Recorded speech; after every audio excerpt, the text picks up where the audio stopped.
মেয়েদেরকে বায়াত, যারা মুরিদ না হবে, বায়াত না গ্রহণ করবে, চ্যালেঞ্জ করলাম, কোন মৌলবী কোন আলেম সন্তান যদি আমার সাথে চ্যালেঞ্জ করে হারাইতে পারে, আমার ঢাকার দুটো বাড়ি দেব। বায়াতের কথা স্বয়ং কোরআন হাদিসে আছে, মিশকাতে এসেছে, মুসলিম শরীফের মধ্যে আছে। যারা বায়াত না হয়ে মারা যাবে, আল্লাহ রসুল বলেন কিয়ামতের ময়দানে জাহেল অবস্থায় তারা উঠবে। হাত উঠায় না কে? বেচতে যাও তো দূরের কথা, কোন মৌলবীর বাচ্চা যদি থাকিস 1 কোটি টাকা দেবো, আয় বোন। বায়াতের কথা কোরআনে আছে, জোরে কর নাই? এবাজান জোরে কথা, জোরে এই কথা বলিস না কেন? নাই, এই সমস্ত ফক্কর শয়তানরা, এই সকল পিতৃহীন সন্তানরা বেরিয়ে করে। আয় 62 বছর বুখারী পড়ানো মুহাদ্দিসরা আজকে দেখ। আর আমাদের দেশের কেউ কেউ বলছে 2 সন্তান যথেষ্ট। এটা কোরআনের কথা না, হাদিসের কথা না, এটা বিদেশি সাদা মানুষদের দলিল।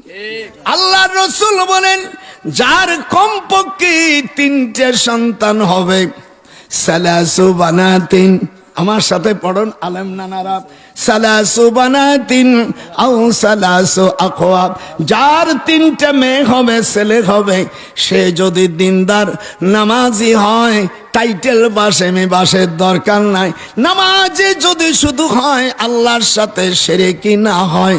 মেয়েদেরও মুরিদির কথা আল্লাহ কোরআনে বলেছেন, সূরা আল মুমতাহিনার 12 নম্বর আয়াতে, ইয়া আইয়ুহান নাবিয়্যু ইযা জাআকাল মুমিনাত। এখানে উলামায়ে কেরাম আছে, বায়াতের কথা পুরুষদেরও হওয়া ওয়াজিব, নারীদেরকে বায়াত হওয়া ওয়াজিব, তবে নরপিচাস পীরদের কাছে নয়, হক্কানি পীরদের কাছে তাদের হতে হবে।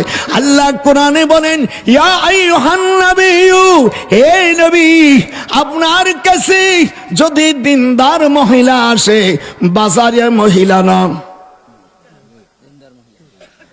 আমাদের দেশে অনেক মহিলারা চাকরি করে নিজের স্বামীকে বাদ দিয়া অন্য অফিসারের সঙ্গে দেহ বিক্রি হয়, এই জাতীয় মহিলা না, নাম বলবো না, কিন্তু আগার ইঙ্গিতি ঘাই দিয়ে দেবো, বাড়ি গোপালগঞ্জি, কোন শালাকে আমি ভয় করি না।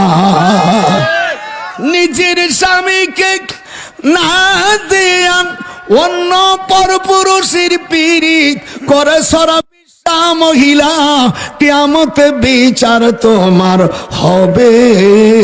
নজরুল কয় সেই দিন তোমার চামড়া খুলে ফেলবে। নাম বলবো না, আপনারা বুঝে নেছে। আমি কাউকে ছাড়ি না, হায় আল্লাহ ছাড় দেয়, ছেড়ে দেয় না। কথা বলে না কেন? আল্লাহ বলেন বাজারিয়া মহিলারা না, যারা দিনদার মহিলা হবে, ইয়া আইয়ুহান নাবিয়্যু ইযা জাআকাল মুমিনাত, আল্লাহ বলেন দিনদার মহিলারা যদি আসে, হে নবী, ইবায়ুনাক, তাকে বায়াত পড়ায় দেন, আল্লাহর সাথে শরীক যেন না করে, ওয়ালা ইয়াশরিকনা, তারা যেন চুরি না করে, এরপরে তারা জিনা না করে। খবরদার, আর গোপন ভাবে বড়ি খাইয়া সন্তান নষ্ট করলে ওই মহিলার নামাজ হবে না, রোজা হবে না। আল্লাহর হাবিব বলেন, আর নামাজ রোজা মহিলার মুখে ফেলায় আর স্বামীর মুখে ফেলায়, এই নামাজে সে জাহান্নামী হয়ে যাবে। ফাওয়াইলুল লিল মুসাল্লিন আল্লাযীনা হুম ইরাউন, আল্লাহ বলেন এইদের নামাজ রোজা হবে না যারা সন্তান নষ্ট করেছে। 2টা সন্তান যথেষ্ট, এর পক্ষে কোরআন হাদিসের দলিল নাই। কথা কয় না। আল্লাহ রসুলের কাছে বলছে, ইয়া রাসূলুল্লাহ, 3টার পরে বাচ্চা হয়েছে, হুজুর কয় সেঞ্চুরি বাবা। কথা কয় না কে? সন্তান যাদের বেশি হয়েছে, হুজুর বলেন মেয়ে এবং পুরুষদের জন্য বয়াত হওয়া। কোরআন মাজিদের সূরা ফাতা 26 পারার মধ্যে এসেছে, 26 পারা সূরা ফাতার মধ্যে এসেছে সালে হুদাইবিয়ার সময় আমি সালে হুদাইবিয়ার থেকে 13.5 মাইল কাবা শরীফ হুজুর 14.5 সাহাবী নিয়ে উমরা করতে যায়, উমরা করলেন না, সালে করে চলে আসলেন। আল্লাহ ইন্না ফাতাহনা লাকা ফাতহাম মুবিনা। হাত উঠান জোরে করেন আল্লাহু আকবার। সালে হুদাইবিয়ার ওখানে গেলাম আমি,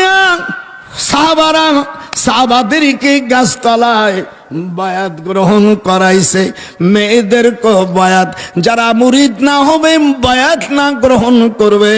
চ্যালেঞ্জ করলাম, কোন মৌলবী কোন আলেম সন্তান যদি আমার সাথে চ্যালেঞ্জ করে হারাইতে পারে আমার ঢাকার 2টে বাড়ি দেব।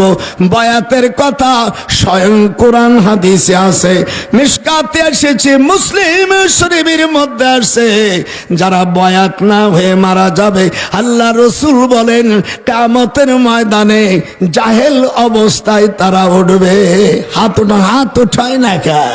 বেচতে যাও তো দূরের কথা, কোন মৌলবীর বাচ্চা যদি থাকিস 1 কোটি টাকা দেবো, আয় বোন। বায়াতের কথা কোরআনে আছে, জোরে কর নাই? এ বাজান জোরে কথা, জোরে এই কথা বলিস না কেন? নাই এই সমস্ত ফক্কর শয়তানরা, এই সকল পিতৃহীন সন্তানরা বেরিয়ে করে। আয় 62 বছর বুখারী পড়ানো মুহাদ্দিসরা আজকে দেখ